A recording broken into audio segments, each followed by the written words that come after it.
Bom dia. Hoje é 11 de abril de 2024. Eu sou Haroldo Serávulo Cereza, diretor de redação de Ópera Mundi, e está começando mais uma edição do programa 20 Minutos. Na madrugada desta quinta-feira, Elon Musk, proprietário do X, voltou a chamar o ministro Alexandre de Moraes de ditador. As postagens contra o juiz da Suprema Corte Brasileira foram feitas na noite de quarta-feira e na madrugada de quinta. O dono da plataforma ainda participou de uma transmissão ao vivo na rede social com Alan dos Santos, do site Terça Livre, condenado pela Justiça Brasileira, com os deputados federais Nicolas Ferreira e Luiz Felipe de Orleans e Bragança. Além deles, também participaram o senador Eduardo Girão. O Nicolas e o Luiz Felipe são do PL e o Girão é do Novo. No último domingo, Musk passou a ser investigado no inquérito das milícias digitais, que apura a participação de grupos em tentativas de golpe contra a democracia brasileira. A participação de Musk nessa live com Alan dos Santos mostra que ele resolveu esticar a corda. O STF tem poderes para retalhá-lo? O Brasil deveria banir o X ou o ex-Twitter, considerando a declarada intenção de não cumprir decisões judiciais emanadas pelo poder brasileiro? Quando donos de plataformas digitais como Elon Musk, do X, Mark Zuckerberg, do Twitter, Jeff Bezos, da Amazon, e Larry Page, do Google, passam a ter tamanho poder, temos uma nova ordem mundial? Para tratar desse assunto, o Ópera Mundi recebe hoje o professor da Universidade Federal do ABC, Sérgio Amadeu. Especialista em mídias digitais, Amadeu participou intensamente dos debates sobre software livre no primeiro governo Lula e é um dos mais importantes ativistas e debatedores da luta pela democracia nas redes. Não perca, a gente começa logo depois da vinheta.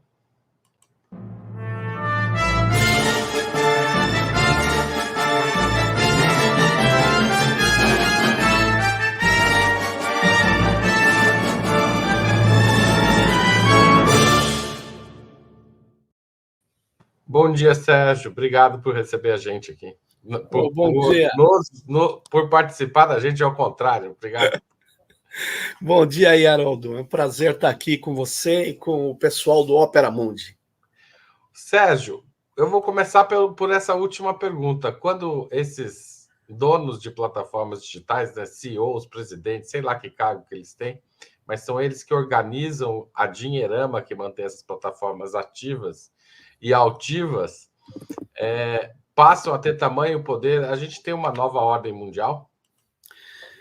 É uma boa pergunta, Haroldo. Na verdade, essas plataformas elas adquiriram uma relevância muito grande porque elas têm um poder de mediação das interações sociais em vários países do mundo. Então, elas não são só poderosas economicamente, elas coletam dados das populações, extraem o perfil de cada usuário, fica sabendo quais são os gostos, as intenções, as vontades desses usuários, e aí eles modulam a atenção desses usuários a partir do controle de dados sensíveis que não são, vamos dizer assim, preocupantes para a maioria da população, porque, como diz o Eugeni Morozov, essas empresas, ao contrário das empresas de petróleo, das empresas de químicas, que tem muitas controvérsias em torno delas, essas empresas se apresentam como solucionistas. Elas sempre têm uma solução para tudo. Então, você pega o Bill Gates agora na África, ele diz que a IA vai resolver o problema da fome.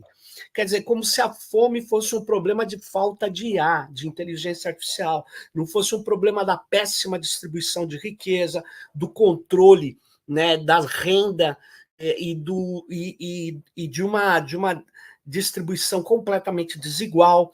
Então, eles se colocam como salvadores do mundo, né? Eles adquiriram uma relação muito grande com o capital financeiro, então é muito até difícil de você mapear, porque tem fundos de investimento gigantescos e de capital de risco, que inclusive ajudaram a erguer essas empresas, e tem também verbas que a gente não sabe de onde vem, né? Como você pega a Palantir, né? Que é uma empresa montada com dinheiro da CIA, e é uma empresa que foi montada pelo Peter Thiel, que é um dos criadores da Palantir, né?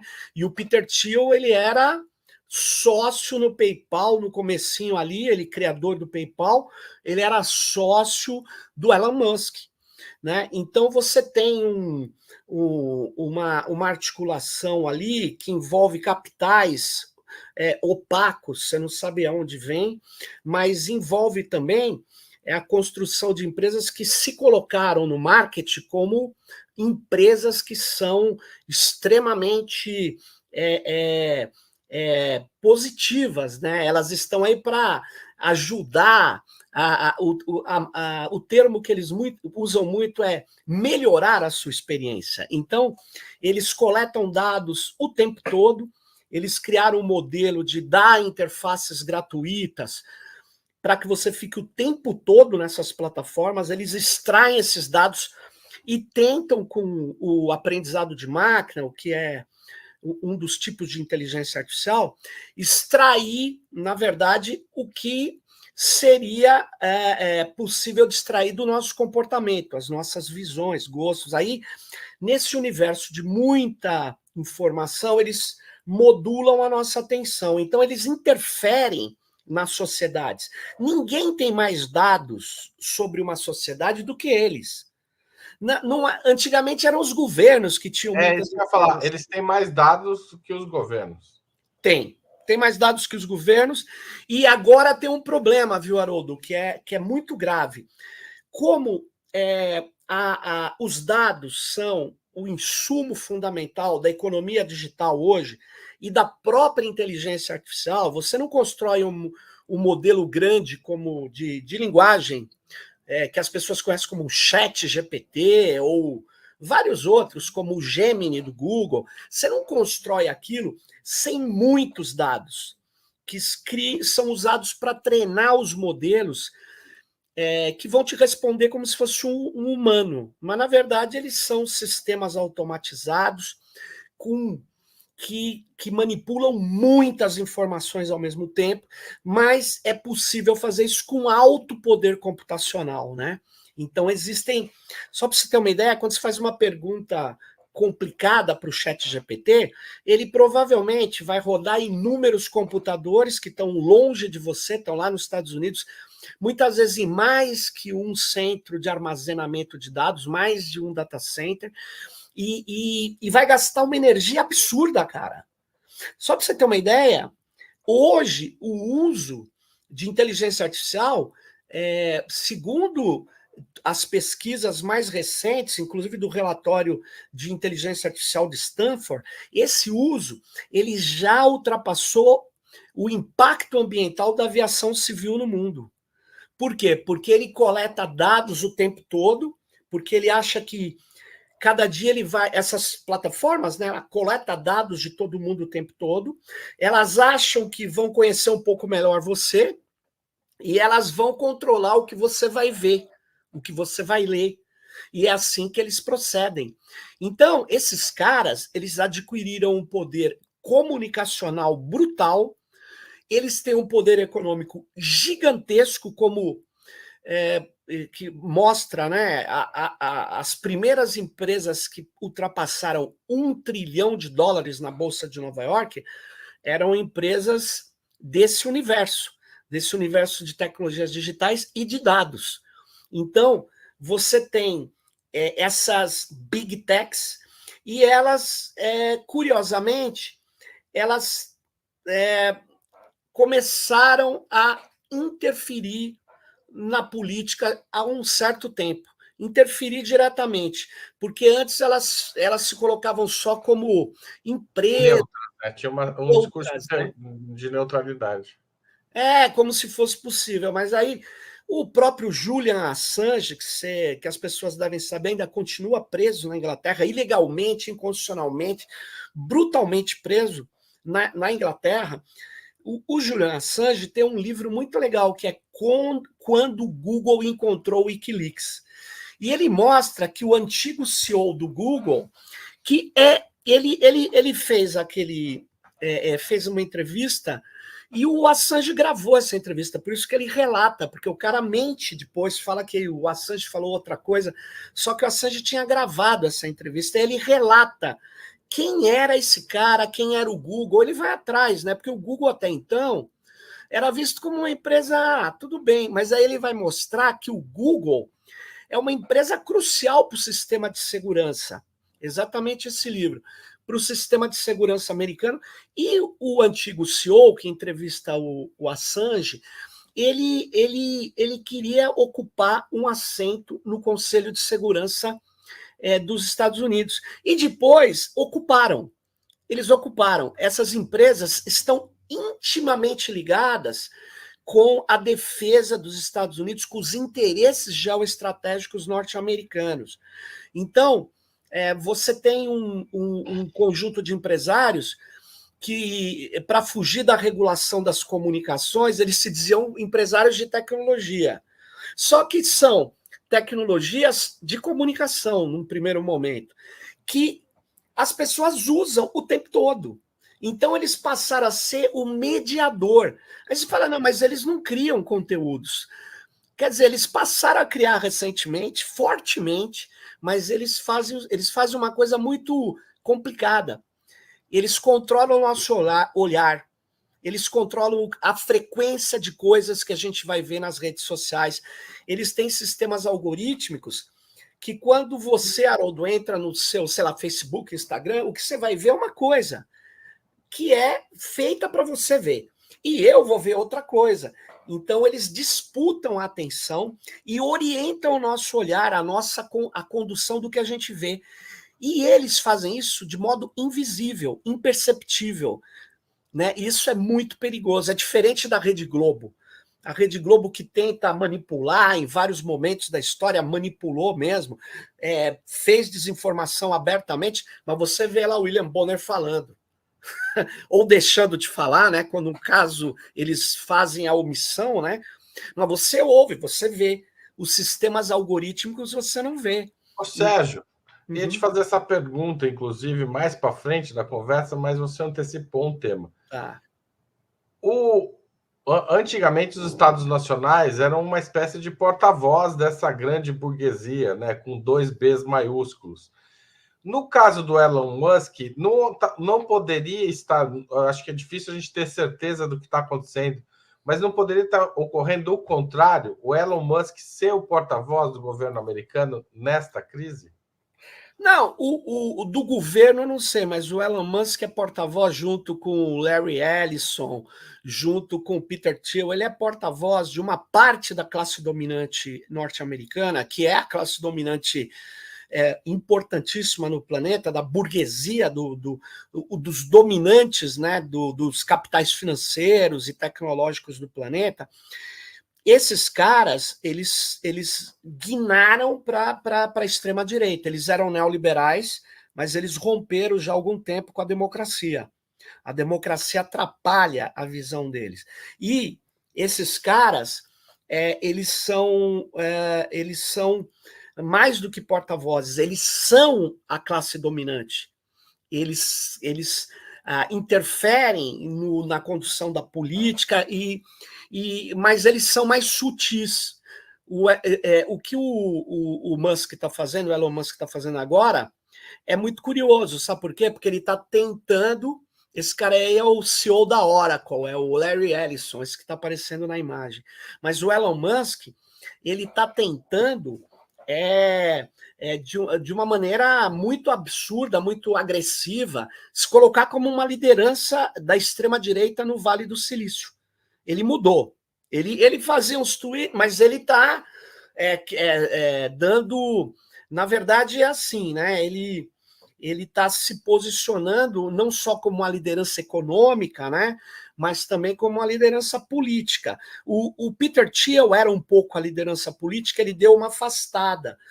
E aí o Elon Musk entrou já há algum tempo, desde que ele compra o Twitter e transforma em X, ele começa a se posicionar mais politicamente. E é curioso, eu vou, o Haroldo, que é o seguinte: existem teorias, como, por exemplo, do Cedric Durand, que ele fala que nós estamos vivendo a entrada de uma nova era, que seria um novo sistema, que ele chama de tecnofeudalismo. Esses caras são como senhores feudais, tal. Olha, mas eu não acho isso. Sinceramente, eu acho que eles são fruto de uma exacerbação muito grande do capital financeiro, um domínio muito poderoso que se liga a esses capitais que eu vou chamar de tecnológicos, né, os capitais que estão em torno desses ecossistemas, dessas big techs, né? E esses caras, eles estão levando o capitalismo a uma situação muito brutal. Então, o trabalho de amplas camadas da população está se precarizando, a classe média está perdendo recursos, está perdendo renda, e os indicadores de médio prazo são terríveis, porque os sistemas automatizados, que eles mistificam e chamam de inteligentes, mas esses sistemas automatizados, eles vão, segundo o relatório agora do FMI, o relatório do FMI é interessante para falar do trabalho em inteligência artificial, porque ele divide em países de renda alta, média e países de renda baixa. Por quê? Porque o nível tecnológico desses países é diferente. Nos países de renda alta, o desemprego nos próximos anos pode gerar ali o desaparecimento de 40% dos postos de trabalho. E isso pode acontecer de 30% em países como o Brasil.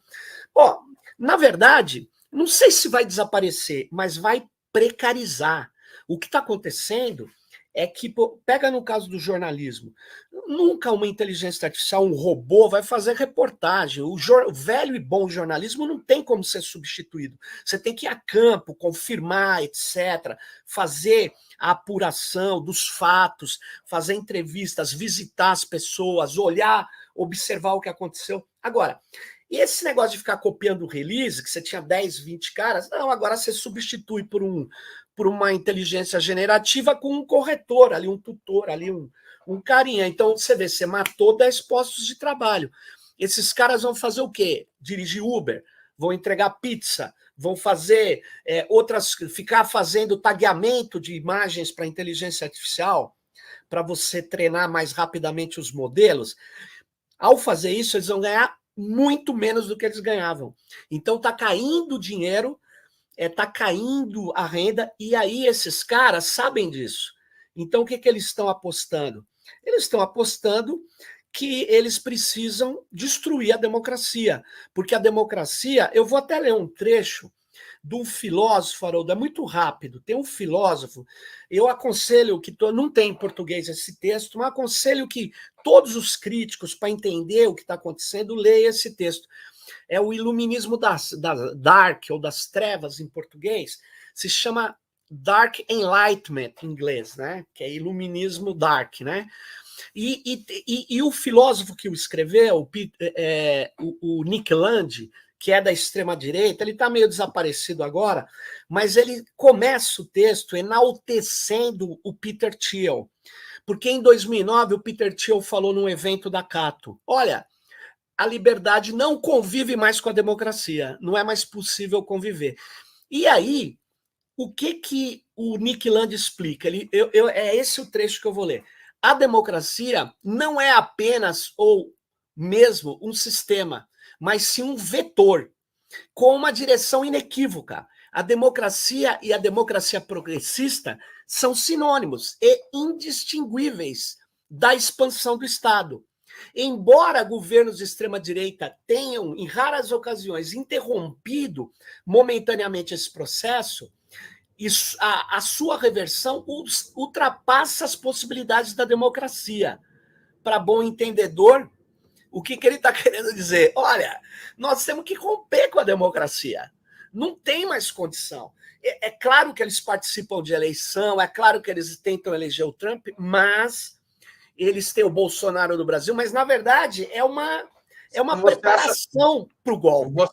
Você acha que essa reação do Elon Musk ao inquérito do Alexandre de Moraes vem exatamente daí, do fato desse inquérito tocar fundo num projeto político dessas Big Techs? Da Big Tech e da extrema-direita. Hoje eles se confundem.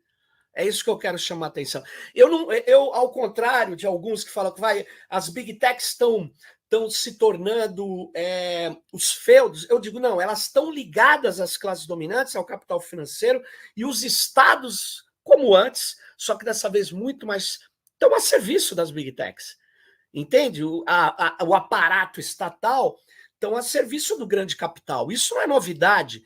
A novidade é que o poder dessas Big Techs diante de outros segmentos do capital é muito maior hoje.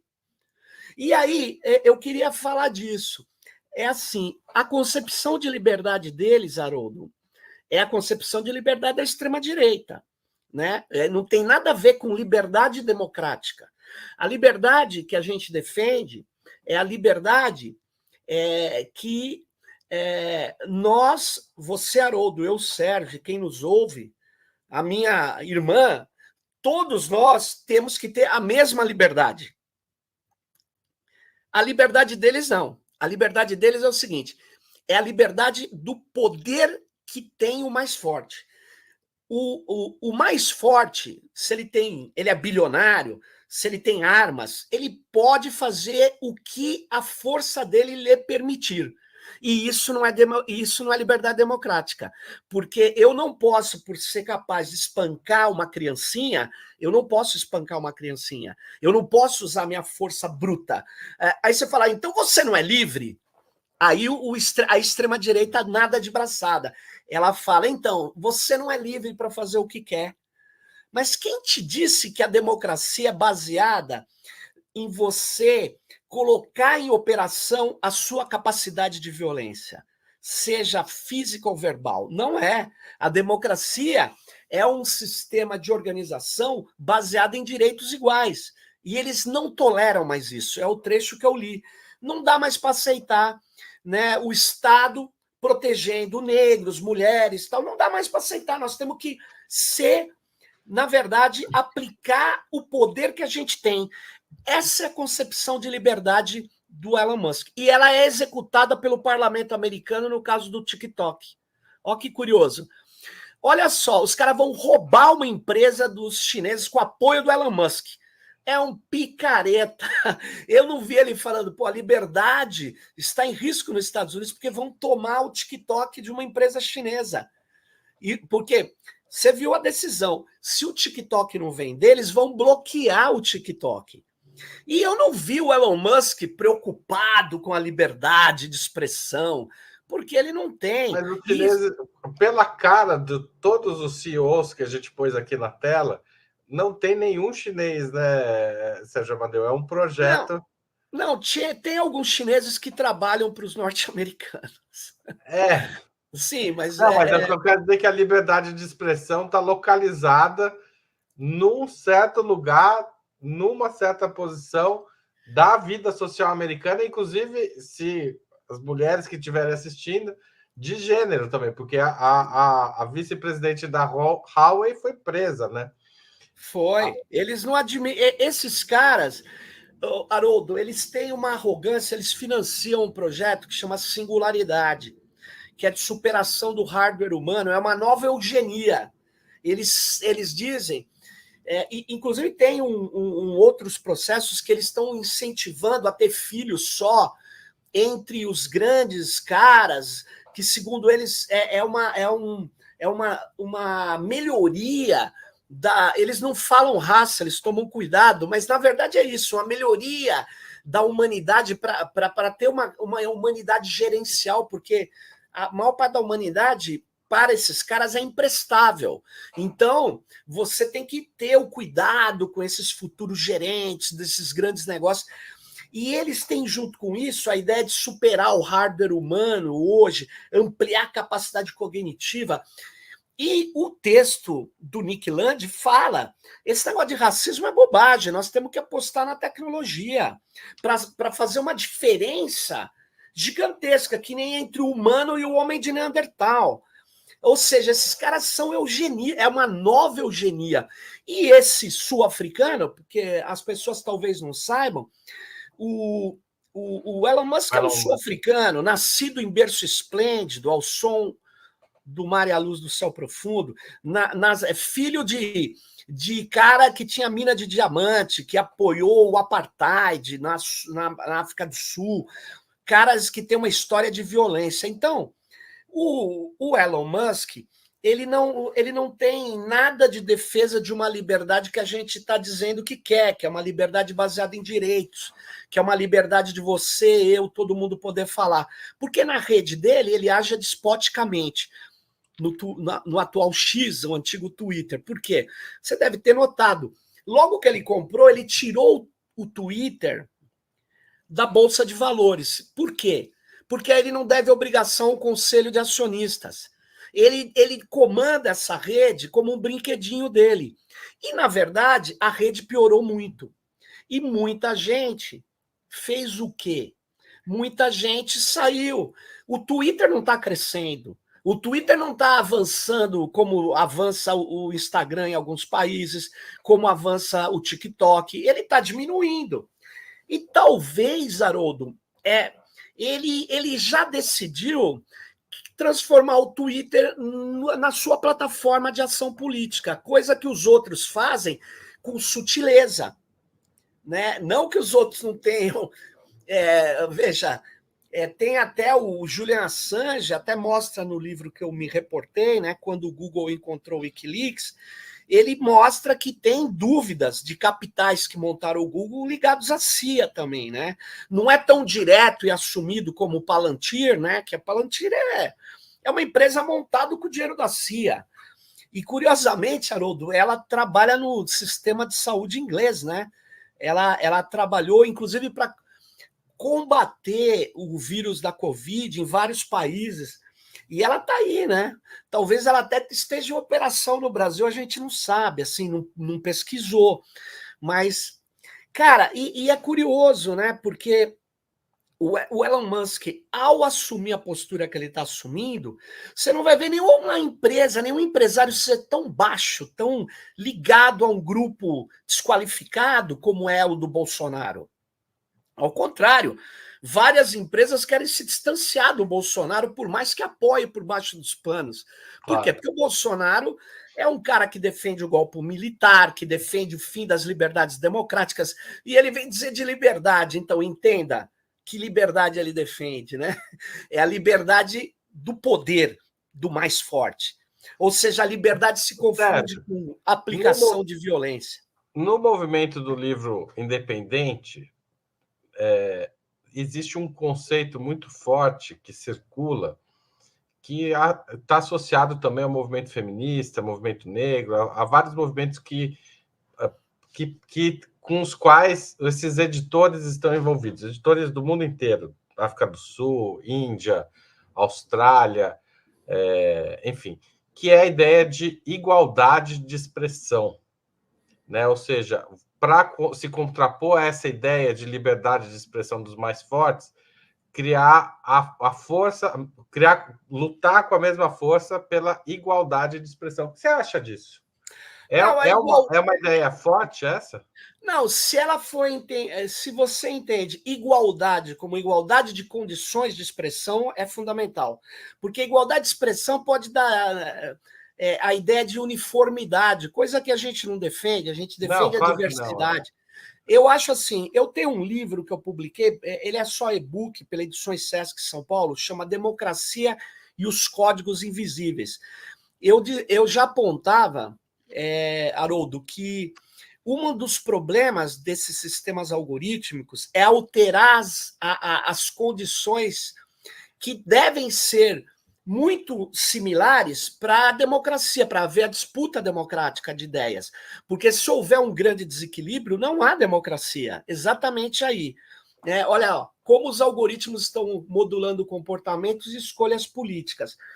O que eu digo ali? Eu digo que, como eles agem invisível, como essas plataformas são opacas, como esses empresários têm interesses, como nós estamos vendo hoje, políticos concretos, eles podem, manipulando os algoritmos, alterar as condições de disputa, que, como você bem disse, tem que ser iguais, ou tem que ter diferenças justificáveis, né? Tem que ter diferença, mas todo mundo tem que saber por que nós não podemos ter, num determinada situação, todo mundo com o mesmo tempo de fala, o mesmo tempo de exposição. Por quê? Porque isso interfere na democracia. Se não tem democracia, se só um pode falar. Aliás, essa é a concepção de liberdade do Elon Musk. Por quê? Porque ele não tem nada a ver com democracia, como eu mostrei para vocês. A ideia deles é destruir a democracia. E eu acho que ele chegou, ele que é um garoto mimado, não sei se você lembra, ano passado, ele desafiou o Zuckerberg para uma luta até o fim. Quer dizer, é um playboy de quinta categoria, de pré-primário, que usa o poder do seu dinheiro, ele contrata alguns administradores, só que no caso do Twitter foi uma desgraça, o Twitter foi para o chão. E aí, esse playboy sul-africano, o que ele faz? Ele resolveu travar atrair a extrema-direita brasileira. Isso não é por engano, tá? Isso ele não fez de qualquer jeito. Ele fez de caso pensado. Olha o que aconteceu. Ele tirou o Bolsonaro, que estava quase sendo preso, do foco da cena no Brasil. Ele tirou, na verdade, o foco dos criminosos da Marielle, que falta muita gente boa ainda. Inclusive, por que o Flávio Bolsonaro não aparece nessa história, né? A minha pergunta. Então, ele tira essa coisa, e lá fora no mundo, ninguém está prestando atenção nisso, é só aqui no Brasil. Mas olha que desserviço. A imprensa brasileira, Estadão, Globo, tal, essa imprensa do mundo da comunicação de massas, ela repercute isso. Por quê? Porque ela quer e ela tem interesse momentâneo em fortalecer a extrema-direita também. Então, ela deu uma repercussão a um empresário que, se fosse na Europa, ninguém daria. Ele estaria quietinho. Aliás, ele não faz isso na Europa. Porque se ele fizer isso e descer na Europa, ele é preso. Se ele fizer isso na China, os caras trancam a empresa dele. Se ele fizer isso nos Estados Unidos e xingar um senador, ele vai em cana. E lá nos Estados Unidos não tem. Ele senta lá no banco. Quantos de vocês já viram o Zuckerberg quietinho lá? Eles falam grosso aqui no Sul. Eles falam aqui porque eles acham que é quintal deles. Então, é muito triste ver deputados que, por mais que sejam conservadores, sejam vassalos de um empresário como o Elon Musk, né? Sejam vassalos de empresários americanos. Né? É muito triste de ver isso. Né? Então, e ele faz coisas assim para agredir a justiça. Agora, Haroldo, se ele não cumprir as decisões judiciais, não resta à justiça outra coisa senão bloquear o Twitter, o X. Não resta. Porque um poder democrático não pode ter a sua ele tem que ser decisão. exercido, senão ele não é um poder, né? Senão ele não é poder, ele perde a soberania. Aí começa a valer a ideia que eu até critiquei aqui do tecnofeudalismo, né? Ele passa a ter um poder rival com o Estado, ele passa a disputar o Estado, né? Então não dá, é inaceitável o que esse cara está fazendo, porque se pegar, eles vão testar aqui e fazer em todo lugar. Eles vão fazer em todo lugar. E aí é uma forma dos Estados Unidos ampliar o seu poder político geoestratégico, porque lá nos Estados Unidos ele não consegue fazer. Lá não. Aliás, o Elon Musk não diz por que a NSA tem gente lá dentro da empresinha dele, copiando, escaneando todos as comunicações inbox, os IPs, tudo. Ele não diz que os Estados Unidos manda na empresinha dele, que o governo americano está lá sentado. Ele não diz por quê? Porque ele é um cínico. Ele não diz porque ele na verdade, ele não vai bater de frente contra o poder político americano, o Estado americano. Agora, é óbvio, Haroldo, que eu temo quando essas empresas expandirem seus negócios para além da área de segurança digital, elas podem expandir para a área de segurança privada física. E isso é muitas vezes uma fachada para a construção de exércitos de mercenários. Então, não é incorreto fazer um inquérito de milícias digitais, porque nós sabemos, as milícias digitais têm o objetivo de garantir a desinformação, desvirtuar a realidade, suspender a realidade, criar o caos informacional para que o que as pessoas acreditem sejam em valores, porque você não tem mais parâmetros, né? E isso é um elemento que é destrutivo para a democracia. A democracia é baseada na interpretação de fatos. A fusão do Twitter com a Halliburton. Esse é mais ou menos isso. Na hora que esse cara, porque ele já se fundiu, você deve estar vendo, com o crime organizado político brasileiro. O Elon Musk está ligado às milícias digitais, com Alan dos Santos, com Bolsonaro, a família miliciana. Todo mundo sabe que o Bolsonaro condecorou milicianos, que o Bolsonaro é ligado a milicianos. E o Bolsonaro era vizinho de condomínio do assassino da Marielle Franco. Todo mundo sabe que, de repente, quando morre o capitão Adriano na Bahia, ele falou: nós precisamos ter o celular desse cara, porque senão vão mentir. O que tinha no celular do capitão Adriano, hein? Que o Bolsonaro estava tão incomodado. Na verdade, ele tem relações perigosas. Então, o Elon Musk já está ligado ao crime organizado no Brasil. Entende? Então, na hora que esses caras, né, tipo, que recebe dinheiro da CIA, que faz uma série de ações completamente absurdas em função do seu poder econômico, esses picaretas, eles podem começar a investir em negócios de mercenários, né? A guerra, vocês devem estar acompanhando, é cada vez mais usada, né? Essa guerra. Os europeus põem um monte de mercenário na Ucrânia, os russos põem mercenário. Então você tem aí um mercado aquecido em torno da guerra, que também é um interesse da extrema-direita, e aí no caso americano não só da extrema-direita e da direita, porque a indústria bélica americana é democrata, né? Então ali eles se juntam de um modo meio estranho. Os interesses armados falam mais alto. Os interesses econômicos, né? Porque a arma dá dinheiro e munição tem que ser disparada, né? Porque senão você não vende mais. Então, munição. A grande questão é que os caras têm arma atômica, né? Um dia eles podem achar que precisam gastar arma atômica, né, Sérgio? Eles podem achar, mas a gente já correu vários riscos próximos, porque voltou com força, Haroldo, uma tese que a gente combateu quando eu era do movimento estudantil, eu era bem novo na época, né? Claro. Sabe o que acontece?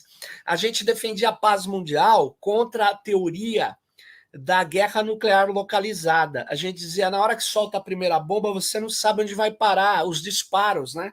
Claro. Então a gente é contra a guerra nuclear localizada, não é aceitável, né? Você fala, não, eu só vou soltar uma bombinha aqui e ninguém vai retalhar, sabe? Putz, é complicadíssimo, além dos efeitos ambientais devastadores que isso pode ter, né? E aí, eu voltando para o Elon Musk, Haroldo, eu acredito que essas plataformas, esses CEOs do Vale do Silício, eles começaram... primeiro eles eram neoliberais, né? Mas aí eles romperam com a democracia, como a gente pode mostrar por várias declarações, pela sua postura, pela ligação da política que eles têm. Isso significa, Haroldo, que o processo de desinformação não vai parar. Isso significa que a gente precisa regular o mais rapidamente as plataformas, regular inclusive economicamente, né? Eles têm que pagar imposto, eles têm que... Aliás, isso é urgente, né? Pagar bastante imposto. Eles deviam ser os que mais pagam imposto. Claro, eles têm... eles precisam estar subordinados à nossa legislação, ao controle democrático, e você pode sim fazer o controle democrático das plataformas, mas todas as big techs são contra o controle. Por quê? Porque se não tem um controle democrático, quem vai controlar o discurso público são eles. É o que eles fazem. E eles fazem, e é curioso, né? Por exemplo, o projeto 2630, que o Lira quer detonar, seguindo a lógica da plataforma e da extrema-direita, o que ele tinha de que a versão final, ele já teve versões muito ruins, mas uma versão final, ou pelo menos das últimas que eu vi, ele exigia que a pessoa que tivesse o conteúdo bloqueado, a visualização reduzida, e essa pessoa não sabe que o conteúdo dela está bloqueado, ela só vê lá 2 carinha curtindo, ela não sabe por quê. Porque o algoritmo bloqueou muitas vezes. E aí, essa pessoa não era informada. Então, o projeto exigia que era informada, e depois, num relatório periódico, as plataformas deveriam publicar todo mundo que elas bloquearam e o motivo que elas bloquearam. Ou seja, ter uma transparência mínima. Eles não querem, é óbvio, porque eles vivem beneficiando discursos que são criminosos, já são proibidos pelo judiciário, e eles fazem de conta, eles deixam até impulsionar. Então, esses caras, a gente não pode aceitar que eles, esses playboys do Vale do Silício, se coloquem acima, né, de uma sociedade, né, acima da democracia. Né? Nós não podemos aceitar que eles ditem as regras do rumo da humanidade. Você pega você pega o dono da Amazon, Jeff Bezos, ele tem ele, aliás, é outro arqui-inimigo eles têm muita briga, né, do Elon Musk, porque ele ganhou a Amazon, olha só, ela ganhou contratos na NASA, ela também tem uma empresa aeroespacial, a Blue Origin. Então, em português seria Origem Azul. E aí... Azul aí total, hein? O que é a Origem Azul? Olha a arrogância. Eles brigam para colonizar o espaço. Uhum. Ele e o Elon Musk têm visões diferentes de colonização. Olha que loucura. E aí, a Blue Origin... por que tem esse nome? Aí, numa entrevista, ele diz... Nossa, olha a arrogância. Porque lá no futuro... Depois que colonizarmos, olha o termo, colonizarmos o universo, vocês vão se lembrar da origem de tudo isso, é a origem azul. Né? A frase do Yuri Gagarin, né? A Terra é azul. Quer dizer, o cara é um colonizador. Cara, é toda a lógica de poder, toda a lógica autoritária, toda a arrogância. E esses caras querem dirigir a humanidade. Não dá para aceitar, né? Não dá para aceitar, vou dizer por quê. Porque a humanidade é muito diversa, a humanidade é muito rica, é que as pessoas vão se acostumando. Pega a arquitetura de informação, Haroldo, do Facebook. É um lixo. É uma desgraça. Eu ia falar um palavrão aqui, mas não vou. É uma coisa muito mal feita, muito errada. Só que as pessoas vão usando e vão naturalizando. Aquilo não é o único jeito de se comunicar numa plataforma. Só que eles vão impondo, eles vão sujeitando o jeito que nós nos comunicamos. Portanto, eles vão criando sujeitos que vão se sujeitando. E isso faz parte constitutiva da pessoa, do seu sujeito. Então, é muito ruim, né, o que eles nos apresentam. E eu queria dizer, nós precisamos falar seriamente em colocar a tecnodiversidade como uma bandeira. O que é a tecnodiversidade?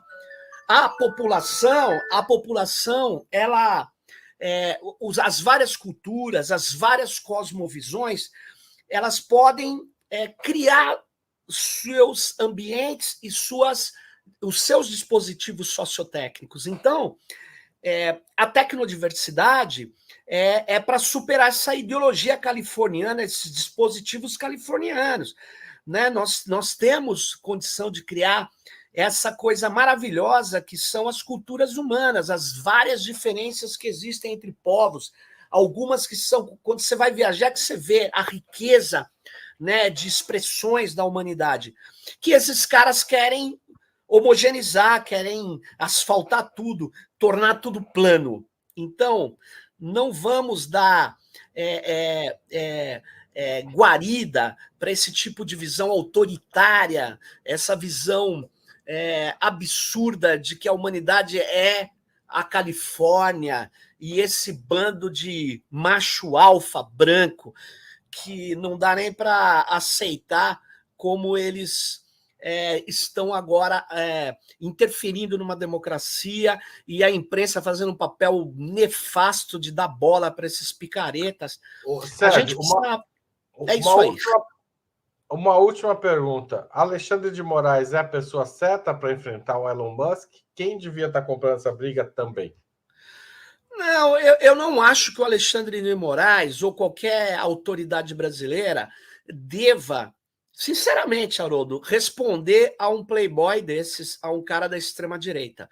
Eu acho que quem deveria responder são os advogados, são os procuradores, é o Ministério Público. Esse cara é caso de polícia. Esse playboy, ele é uma pessoa que está cometendo crimes, que está desrespeitando a democracia, que está se aliando a golpistas nos Estados Unidos e no Brasil. Eu não acho que nenhuma autoridade brasileira deveria responder a esse empresário da extrema-direita, empresário da violência. Eu acho que a gente não devia. A gente devia atuar com o devido processo legal, conforme a lei, conforme a democracia. Essa é a minha opinião. É a minha opinião. E aí eu já estou me encerrando aqui, Haroldo, que eu tenho que ir embora da aula. Então não, eu sei, Sérgio, mas você não vai embora sem sugerir um filme e um livro para quem está assistindo a nossa entrevista. Hoje o tempo foi curto, acabou, a gente está acabando aqui. Espero voltar a esse tema nos próximos dias, aí, tanto aqui no 20 Minutos quanto no outubro. Mas qual filme e qual livro você sugere para os espectadores? Quase a gente fez uns 20 minutos de 20 minutos, né? É o 20 minutos mais curto dos últimos tempos. Apesar de ter passado de 20 minutos. Ó, Haroldo, o filme que eu sugiro é um filme que foi muito legal, chama Não Olhe Para Cima. É em homenagem a essa crise que está acontecendo. É um filme muito legal. Tem um empresário que é tipicamente o Elon Musk. Olhem lá, aliás, é uma tiração de sarro de pessoas que são assim. Eles têm que sair da terra. Eu não vou contar, não vou dar spoiler, mas vale a pena as pessoas assistirem. Não Olhe Para Cima agora, quando esse playboy Elon Musk está aparecendo aqui para tentar desrespeitar o nosso país e tentar diminuir a nossa democracia. E o livro, também eu vou usar 2 livros, já estão lançados há algum tempo, que é o Colonialismo Digital, do Rodolfo Avelino, para você entender como trabalha as infraestruturas digitais. O Rodolfo Avelino é conselheiro do Comitê Gestor da Internet no Brasil, é professor do INSPER. É um livro muito legal, que é um livro que dá uma visão muito consistente das infraestruturas que estão por trás de tudo isso.